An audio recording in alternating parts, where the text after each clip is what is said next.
Simpósio Internacional Novos Temas e Desafios no Mundo do Trabalho. Homenagem ao acadêmico Arnaldo Susequinte. Oportunidade na qual convidamos o acadêmico Arion Sayão Romita, presidente honorário da Academia Nacional de Direito do Trabalho, para presidir a mesa do 7º painel Novas Tecnologias e as Repercussões do artigo 6º da CLT. Por favor, doutor Romita.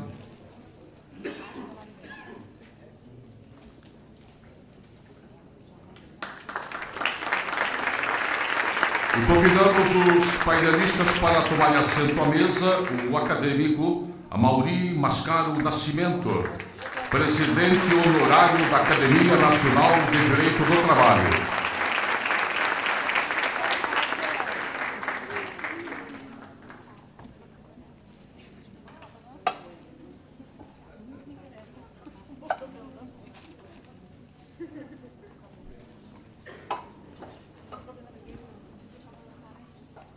A acadêmica Maria Cristina Peduzzi, ministra, vice-presidente do Tribunal Superior do Trabalho e presidente honorária da Academia Nacional de Direito do Trabalho.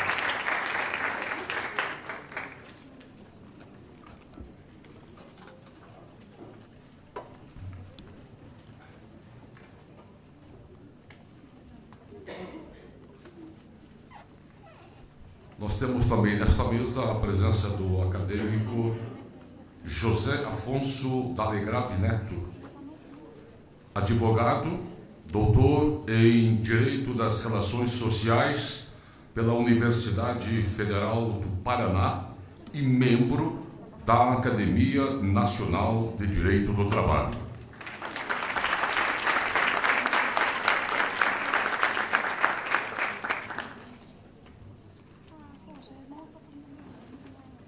Com a palavra, o acadêmico Arion Sayão Romita.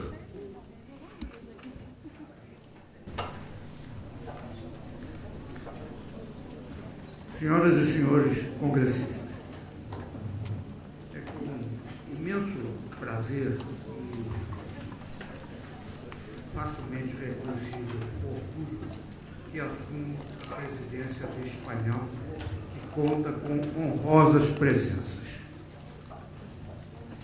Desejo saudar, em primeiro lugar, desde os seus, já foi lembrado hoje, a ministra Maria Cristina Irigoyen Peduzzi, nossa confreira. Não sei se todo mundo aqui sabe que confrade tem por feminino confreira. Muita gente não sabe isso. Já havia escrito, confrade, fulano está errado. É confreira. À minha direita, o meu eterno presidente, Amaury Mascaro Nascimento, e o estimado confrade, agora sim confrade, José Afonso D'Alegrave Neto. A apresentação dele já foi feita pelo mestre de cerimônias, de sorte que me cabe agora dizer algumas palavras de introdução. Estava eu no Rio de Janeiro, posto em sossego, quando recebi o honroso convite do presidente Nelson Manriche para comparecer a este evento. Fiquei muito satisfeito, porque iria mais uma vez visitar este grande país vizinho, felizmente amigo, que é São Paulo. Felizmente amigo. E me fiz contente, alegre, feliz, porque estou participando de um evento da Academia Nacional de Direito do Trabalho, superiormente presidida pelo confrade Nelson Manriche. E desejo felicitar a comissão organizadora do evento, que é integrada por ele e também pelos acadêmicos Valdir Florindo e Ione Frediani, pela primorosa organização que imprimiram a este evento. Dobra-se a satisfação de participar deste conclave em virtude de ser ele dedicado à memória de Arnaldo Susequinte, inestimável amigo, inolvidável jurista e inexcedível campeão do direito do trabalho no Brasil por todos os tempos. Creio ser azado o momento de fazer um anúncio do que acabou de acontecer. Tem 5 minutos que presidentes honorários da academia, aqui presentes 3, fora os outros que estão aí também, deliberamos comunicar ao presidente da academia, o acadêmico Nelson Marris, que Arnaldo Susequinte, que era ocupante da cadeira número 1, passa a ser considerado ocupante definitivamente, em memória, de sorte que essa sua cadeira nunca será preenchida. Por quê? Porque já está preenchida por Arnaldo.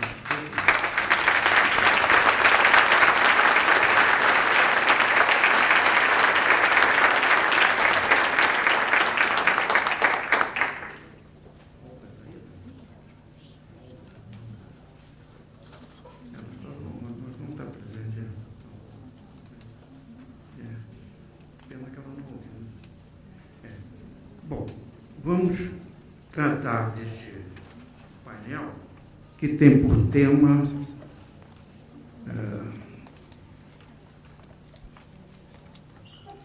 novas tecnologias e as repercussões do artigo 6º da Consolidação da Lei do Trabalho.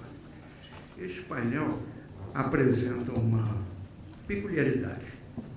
É o único, para regozijo meu, e acredito que neste particular falo em nome também, quer da Cristina, quer da Legrave, que tem uma participação especial. E que participação? A Mauri Mascaro Nascimento. Eu sugeri, solicitei, mas ele indeferiu o meu pedido de que ele assumisse a presidência do painel, de maneira que eu me considero ocupando esta posição neste momento por delegação dele. E ele, então, vai ter essa participação especial para nos explicar a questão do teletrabalho, questão de grande relevância, mas de conhecimento de todos, muito antiga. Costumo eu pensar, às vezes, o seguinte, que o mundo dá muitas voltas, mas muitas voltas também o direito dá. A questão do trabalho em domicílio, que pode ser considerado uma das modalidades do trabalho à distância, o teletrabalho, constitui uma das primitivas formas de exploração do trabalhador no mundo ocidental. E, curiosamente, este assunto retorna à tona das preocupações dos juristas pelo aspecto da implementação das novas tecnologias que possibilitam a execução de trabalho fora do ambiente físico da fábrica tradicional. Lembro que há uma recente mudança na consolidação da Lei do Trabalho, introduzida pela Lei 12.551, de 15 de dezembro do ano passado, 2011, que deu nova redação ao caput do artigo 6º e introduziu um parágrafo único, tratando exatamente do teletrabalho. Vem-me à memória também um aspecto importante, relevante, de um antigo professor que eu tive na faculdade, que felizmente ainda está hoje entre nós, professor Evaristo de Moraes Filho, está com 98 anos. No ano de 1942, contava ele 28 anos de idade, ele apresentou uma tese de livre-docência cujo título era Trabalho a Domicílio. A despeito do galicismo do título, em que eu não acompanho, mas que não posso deixar de referir, a tese inspirou a inserção do artigo 6º na consolidação da Lei do Trabalho. Porque essa tese é de 1942 e a consolidação é do ano imediato, 43, como todos nos recordamos. E ali ele sustentava, Evaristo, portanto, antes da consagração por lei da figura do teletrabalho, a existência de relação de emprego, pouco importando o local onde a prestação dos serviços se dava, quer no ambiente da fábrica, isto é, no estabelecimento do empregador, quer no domicílio do próprio empregado. Mas essas questões todas vão ser desenvolvidas, ampliadas, discutidas pelos painelistas. Como a programação do evento prevê a participação especial de Amaury, eu vou deixar de deferir a palavra, em primeiro lugar, a uma dama presente, mas acredito que a participação especial, neste caso, deve prevalecer sobre a antiga regra. Portanto, peço ao professor Amaury que assuma a palavra. Meus prezados amigos, eu me sinto melhor em chamá-los assim.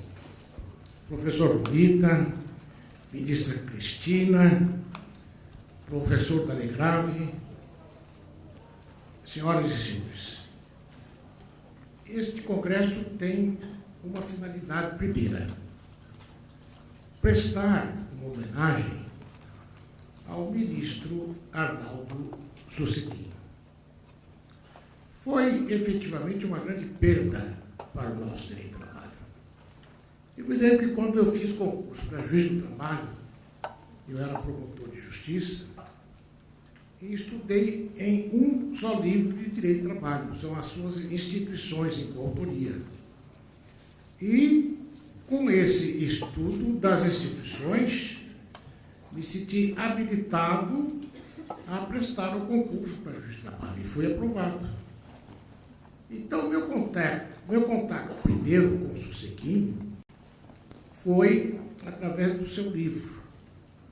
Mas depois, a sorte me deu a oportunidade de conhecê-lo pessoalmente. E convivemos durante algum tempo, principalmente no início da Academia Nacional de Direito do Trabalho, quando o Susequim me alertou para a possibilidade de concorrer a uma vaga e depois ser presidente da academia. E eu me lembro que a academia, no começo, ela não era de direito do trabalho. A maior parte dos juristas que a integravam eram juristas de outras áreas. E Susequim, então, me disse: vamos laboralizar. E iniciou-se uma nova fase. E daí por diante ela passou a contar, em seus quadros, com a presença dos mais expressivos juristas do direito do trabalho do nosso país. E na época que eu fui presidente, eu era um presidente pluridimensional. O que é isso? Eu tinha que fazer, na minha máquina datilografia Olivetti, todos os atos, todas as comunicações, todas as informações que eu mesmo postava no correio, porque a academia não tinha mais ninguém, era só o presidente. E jamais pensei que ela evoluísse tanto e chegasse à grande expressão que hoje ela tem em nosso país. Isso nós devemos a Arnaldo Sucedinho. Foi um grande mestre, foi um grande jurista, responsável pela CNT, contou-me certa vez que, como membro da comissão da CNT, semanalmente ia com o ministro Marcondes Machado ao Palácio do Catete para mostrar ao presidente Getúlio Vargas o que se pretendia fazer na CNT.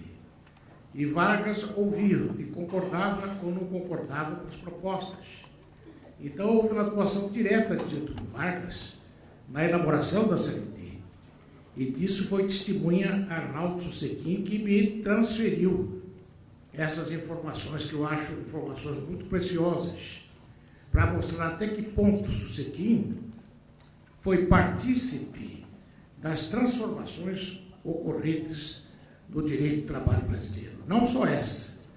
O acordo coletivo que está na CLT, em livro de emprego, foi obra de Susequim. Tantas outras coisas também foram. Eu ficaria aqui tomando muito tempo em detrimento da atribuição principal desse painel, a razão pela qual eu registro esses dados breves com a finalidade de demonstrar o meu apreço, a minha amizade e o meu respeito a Arnaldo Lopes Susequim. Dito isso, passamos ao nosso tema, sobre o qual eu vou brevemente também discorrer, aliás, com uma ressalva. Eu escrevi alguma coisa, mas eu não vou poder ler, porque eu esqueci de trazer os óculos. Então, me desculpem se algo não ocorrer do modo como espero. Primeiro o conceito, depois a tipologia. A jurisprudência também deve ser vista, que já há várias decisões judiciais a respeito do assunto. E, finalmente, a análise exegética e sistemática do novo artigo 6º da consolidação das leis do trabalho. O conceito da OIT, Organização Internacional do Trabalho, é o seguinte, que é teletrabalho, a forma de trabalho efetuada em lugar distante do escritório central e ou do centro de produção, que permita a separação física e que implique o uso de uma nova tecnologia facilitadora da comunicação. Essa é a definição da OIT. Esse tipo de trabalho descentralizado não é uma novidade. Ele já é praticado em vários países, e já de algum tempo, e só agora houve uma modificação na lei brasileira. Cumpre ao direito do trabalho estabelecer uma regulamentação para que o tema não fique assim pairando no ar e criando dúvidas, como cria nos intérpretes. 3 elementos caracterizam o teletrabalho. Primeiro, é uma atividade realizada à distância, que é o que quer dizer tele, é a distância. Isto é, fora do perímetro onde seus resultados são esperados. Quem dá as ordens não pode controlar fisicamente a execução da tarefa, mas pode haver um controle. O controle é feito também com base nos resultados, não sendo, portanto, direto. Esta tarefa é feita através do uso de computadores ou outros equipamentos de informática e telecomunicações. O teletrabalho é, pois, a possibilidade de se trabalhar fora do estabelecimento do empregador, mediante o uso de equipamentos tecnológicos de comunicação. Mas não é necessariamente um trabalho a domicílio. Nisso se diferindo do antigo artigo 6º da CLT, que regia unicamente o trabalho em domicílio. Aqui não, deu-se uma amplitude maior. Qual é a relação? Eu acho que a relação entre o texto atual e o antigo, não sei se poderia ser posta a questão desses termos, é a relação entre gênero e espécie. O trabalho à distância como gênero. Uma das suas espécies é o trabalho em domicílio, o antigo trabalho do texto superado da CLT. Embora possa quase sempre ser realizado na casa do trabalhador. É um trabalho como qualquer outro que oferece vantagens e desvantagens, mas que desconhece fronteiras geográficas ou de idiomas, e que uma tendência mundial de crescer é notória. Crescer também em nosso país. Os meios telemáticos e informatizados de comando, controle e supervisão se equiparam, para fins de subordinação jurídica, aos meios pessoais e diretos de comando, controle e supervisão do trabalho alheio. Nisso muitos poderão estranhar o problema da subordinação. O problema da subordinação não pode ser visto da mesma maneira que o trabalho direto prestado no local de serviços que é a empresa. A subordinação resultará de outros dados, alguns e algumas situações de difícil averiguação. E não poderia ser de outra maneira. Como tem se portado a jurisprudência da Justiça do Trabalho a respeito dessa figura? Bom, a jurisprudência procura fazer o que é possível. E não é possível exigir um conceito que seja definitivo numa época de transição. Por exemplo, jurisprudência anterior à lei. Empresa que forneceu equipamentos para o desenvolvimento da atividade, como linha telefônica, computador, impressora e móveis, relação de emprego. Dependência econômica do prestador dos serviços e a continuidade e exclusividade da sua execução, relação de emprego. Controle do resultado da atividade no momento da entrega da produção. O produto obtido não se destina ao mercado em geral, mas exclusivamente a uma empresa encarregada de fornecer matéria-prima e instrumentos de trabalho, além de caber a ela o controle da produção, relação de emprego. Outra decisão: o trabalhador preencher documentos com horário de início e término de serviço. A empresa dava um impresso que ele preenchia com esses dados. Controle indireto da jornada de trabalho, relação de emprego. Verificação da qualidade do produto, em caso de defeito ou devolução. Onerosidade mediante pagamentos regulares pelos produtos entregues à reclamada. Relação de emprego, se bem que eu não esteja muito de acordo com a verificação do vínculo nessa hipótese. Muitas outras poderiam ser apontadas. Na verdade, a tipologia do trabalho à distância ela é mais ampla do que se possa imaginar. Em termos de direito do trabalho, eu poderia dizer que o trabalho à distância pode configurar mais de uma situação jurídica. Em outras palavras, o enquadramento do trabalho à distância, ele pode se dar em mais uma perspectiva. Primeiro, o trabalho à distância pode ser exercido em sociedade com outros, caso em que, evidentemente, não havendo pessoalidade, não há que se falar em relação de emprego. Segundo lugar, pode ser um trabalho eventual. Se é eventual, assim como o trabalhador direto não é empregado por ser eventual, o trabalhador à distância também não poderá ser considerado empregado diante da ocasionalidade dos serviços que está prestando. Trabalho autônomo. Nada impede que se trate de um trabalhador autônomo. Para que ele seja considerado autônomo, como sabemos, da mesma forma que o empregado direto, não é possível existir a subordinação. A subordinação, como ela é verificada no trabalho direto?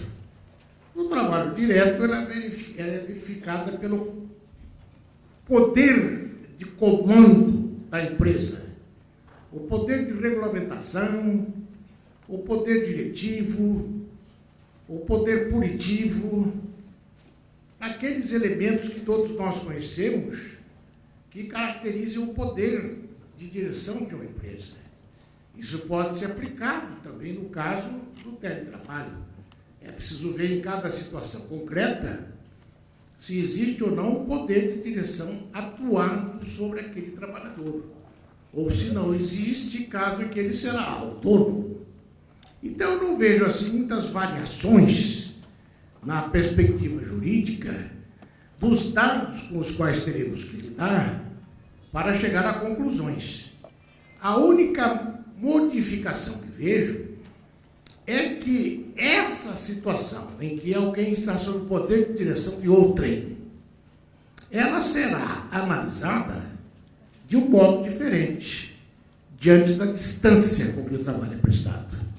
Nós precisamos verificar, portanto, se há esse poder de comando mesmo à distância, se há o controle do empregador, ou se o trabalhador presta o seu serviço sem nenhum controle. O controle, eu acho, a principal palavra, no nosso caso, para distinguir fronteiras entre o trabalho empregatício e o trabalho não empregatício. Mas o controle não vai ser direto, o controle vai ser indireto, porque ele vai recair também sobre o modo como o trabalhador executa a sua atividade. Mas ele é aferido, esse controle, sobre os instrumentos tecnológicos que são usados, além de outros dados. Claro que há dados coincidentes com aqueles que nós vemos no caso do trabalhador direto. Local de trabalho é que é diferente, porque é um trabalho à distância, que pode ser ou não na residência do trabalhador.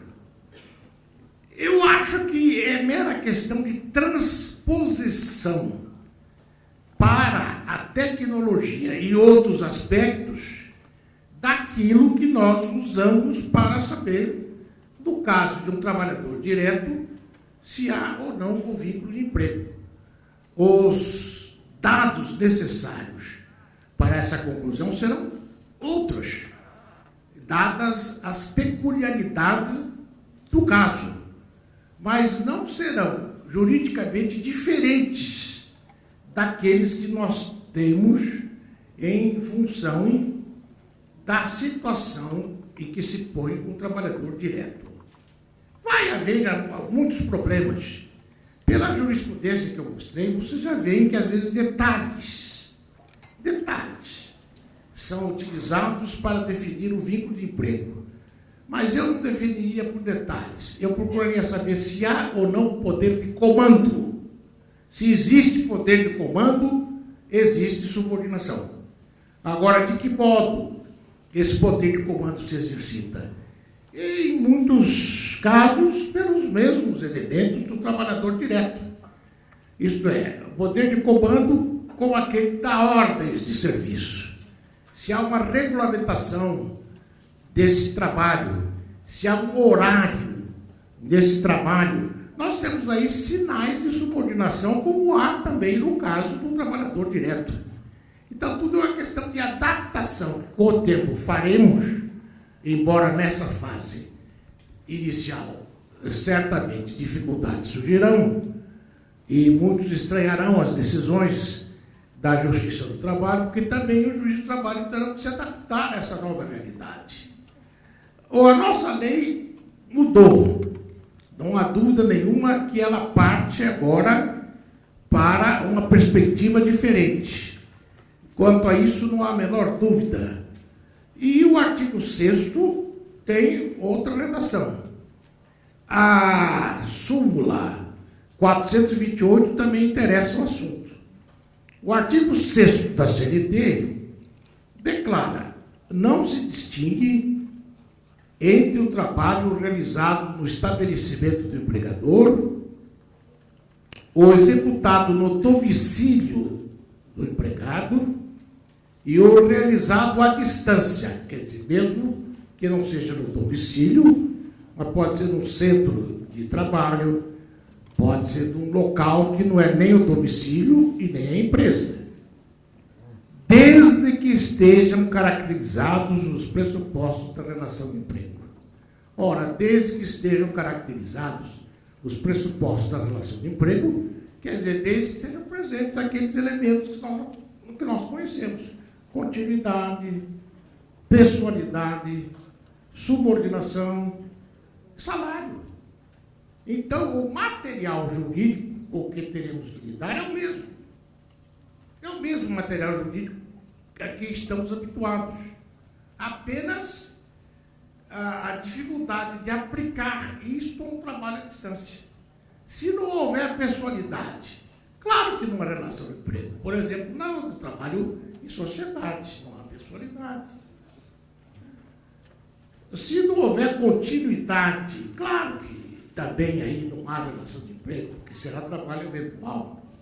Se não houver subordinação, então está fulminada a relação de emprego. Quer dizer, não há o poder de comando da empresa exercido sobre aquele trabalhador que trabalha à vontade, de acordo com a sua autodeterminação. E o salário, que poderá ser um salário fixo, pode ser um salário variável, o que não altera nada essa variabilidade do salário, porque também no trabalho direto pode haver um salário fixo e um salário variável. Parágrafo único. Os meios telemáticos e informatizados de comando, controle e supervisão se equiparam para fim de subordinação jurídica aos meios pessoais e diretos de comando, controle e supervisão do trabalho alheio. A lei quis dizer, portanto, que nós vamos aplicar aos meios telemáticos e informatizados de comando, controle e supervisão, que são as características do poder de direção. É a mesma coisa que se nós estivéssemos lidando com um trabalhador direto. Quanto à súmula, já terminando, é a respeito do sobreaviso, de 14 de setembro. Agora, portanto, a aplicação analógica do artigo 244, parágrafo 2º da CLT. O uso de instrumentos telemáticos ou informatizados fornecidos pela empresa ao empregado, por si só não caracteriza regime de sobreaviso. O que é que caracteriza, então, o regime de sobreaviso? Considera-se sobreaviso o empregado que, à distância e submetido a controle patronal por instrumentos telemáticos ou informatizados, permanecer em regime de plantão. Então, não basta que o trabalhador esteja de posse de um meio de comunicação, dentre tantos que hoje celular, sei lá o quê, é preciso um regime de plantão. Sem o regime de plantão não se configura o sobreaviso. Configurando-se o sobreaviso, porque ele está em plantão, para responder às solicitações da empresa quando for solicitado, ele terá direito a 1/3 dos seus salários, como acontece com o sobreaviso do trabalhador direto. Haveria muito que falar ainda para mostrar que nós estamos numa fase de transição. Nós passamos do direito do trabalho clássico para o direito do trabalho contemporâneo. E passando para o contemporâneo, nós temos que nos habituar às novas situações que aparecem na sociedade pós-industrial, que é a sociedade de serviços, é a sociedade tecnológica, com os seus avanços, com as suas novas profissões, com as suas novas atividades econômicas. Não estranhemos tudo isso. O futuro já é o presente e temos que nos adaptar, portanto, a esse presente que é o futuro. Muito obrigado.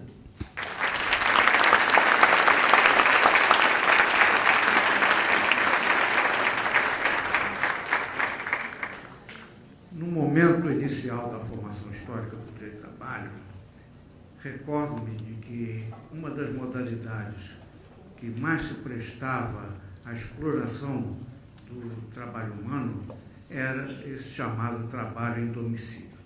E recordo-me que eram costureiras, alfaiates, recebiam o material fornecido pelo empregador, levavam para casa e, sem nenhuma limitação de jornada, varando a madrugada, elaboravam suas peças para entregar no dia aprazado no estabelecimento do empregador, que aí exercia um controle de qualidade e fazia recair sobre o trabalhador o famoso poder de comando.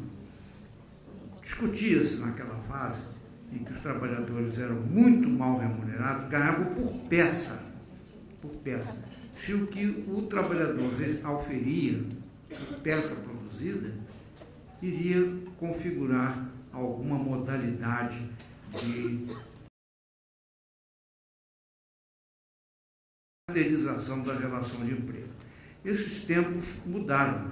Hoje, o emprego da tecnologia, como diz a própria lei, os meios informáticos e telemáticos, informatizados, etc., desde que estejam presentes as características da relação de emprego, vão ensejar o entendimento de que estamos diante de um verdadeiro empregado, porque aqui existe a equiparação desses meios ao comando direto para o exercício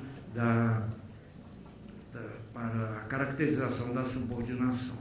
Estamos, portanto, distantes de uma outra hipótese considerada no direito comparado, que é a colaboração contínua e coordenada do direito italiano, que superou a primitiva noção de parasubordinação. Aqui, hoje, diante da lei brasileira, estamos diante de uma figura tipicamente do empregado. Trata-se de um empregado, não há como se discutir. Então, aquela tese que me referi inicialmente, de Evaristo de Moraes Filho, defendida no ano de 1942, hoje se torna uma realidade diante das novas tecnologias aplicadas à prestação de serviço. Essas novas tecnologias ensejam uma reviravolta, porque nesse campo registra-se a presença de empregados muito bem remunerados, contrariamente àquilo que se registrou no passado, em que havia um verdadeiro salário de fome. Esses e outros aspectos precisarão ser analisados, desenvolvidos e explicados pelos membros do painel, a ministra Maria Cristina Irigoyen Peduzzi e o acadêmico José Afonso D'Alegrave Neto.